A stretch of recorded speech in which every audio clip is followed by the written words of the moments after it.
Hey everyone, this is my friend TJ, and he's been coming to the church for a few months, but he had an interesting way to find us, and I thought you'd really enjoy to hear his story.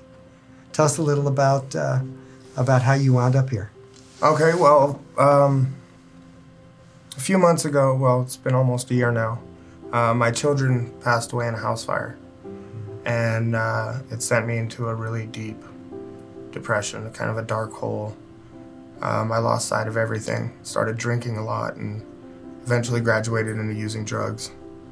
And I had a coming to God moment sitting in my hotel room after months of drinking and using drugs. And I was sitting there on the toilet, and all of a sudden there was this person standing there. And I know it to be an angel now. But he didn't say anything, he just cried. And with every tear that fell, I heard my children saying, "Daddy, don't do this anymore. If you keep going down this road, you're never gonna see us again." And I got rid of all my alcohol, poured it all down the drain, and got rid of all my drugs and flushed them down the toilet, and I called the cops because I didn't know who else to call. And they brought me to a hospital to detox, and then to a detox center for the mental detox part of it. And I got in contact with my mother, who I hadn't really spoken with much in the last 25 years. And she had gone through this program at the rescue mission. And she said, "I'm now a house manager at this rescue mission on the women's center, and I've got you a bed if you want to come and get your life right." And I was pretty trepidatious at first. But about a week went by, and I finally broke down and said, "You know what, I have to do this." So I sold everything I had and moved down to Utah. So I joined the program at the rescue mission, and the first couple months were pretty rocky, and then I met Cynthia, and she's just been a candlelight in my life. You talk about Cynthia Wyatt? Cynthia Wyatt, yeah. And she's been an amazing person in my life, a figurehead of passion for God. For sure. And she invited me to come to church, and I didn't for a while, and then finally I was like, okay, let me check it out. And about 2 months ago I came to the Adventure Church and fell in love with the people, with the pastors, with the energy, but most of all the relationship that this church has with its people. And through this church, I've also started going to a Celebrate Recovery here on Monday nights, and I just started base camp with you, Ira, and I can just see so much love here. And there's been so much love in my life, not just because of this place, but because of the people that I've met. I was sitting in a Bible study, and one of the counselors there that was teaching the Bible study was preaching on the message, "Make your yes, yes, and your no, no." And it stopped me in my tracks.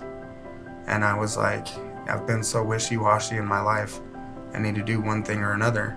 So I made my yes, yes, and I threw myself into service for the Lord. And I was working down in the kitchen when I met Cynthia, and everybody sees this light inside of me that I don't quite see just yet. But it's incited this passion, this fire in my heart and in my life to serve others. And I just feel this intense restoration in my life. It started out slow, but now I look at myself in the mirror, and I don't even see that person anymore. I don't see that person that lost everything. I'm starting to see this person that's gaining, that's being restored bit by bit. And I owe it all to God. I spend a half an hour in the morning in devotion, just praying, just talking to God, thanking Him for the day before, thanking Him for allowing me to make it through another night, thanking Him for my sobriety. I'm now sober, going on 5 months. Oh, that's awesome. That's great. And He's giving me all these opportunities to just fill my life with Him. What can you tell people that are struggling in their lives? Maybe they're using, maybe they're, suicidal even. But what can you tell people about how God can change that? press in. On the days that it seems like you just can't move forward, when you miss them so much that it's just unbearable, press in. Find somebody to talk to, but never forget that just because you lost them doesn't mean you lost yourself. And I'm still a father. They're still my kids. And it took me a while to grasp that concept. But I know that I'll always be their father. They'll always be my children. And they may be gone now, but they're not gone forever. Just press in and don't give up. Well, I am really thankful that I know you, TJ, and just to see the things that God is already doing in your life in the short time that we've known each other.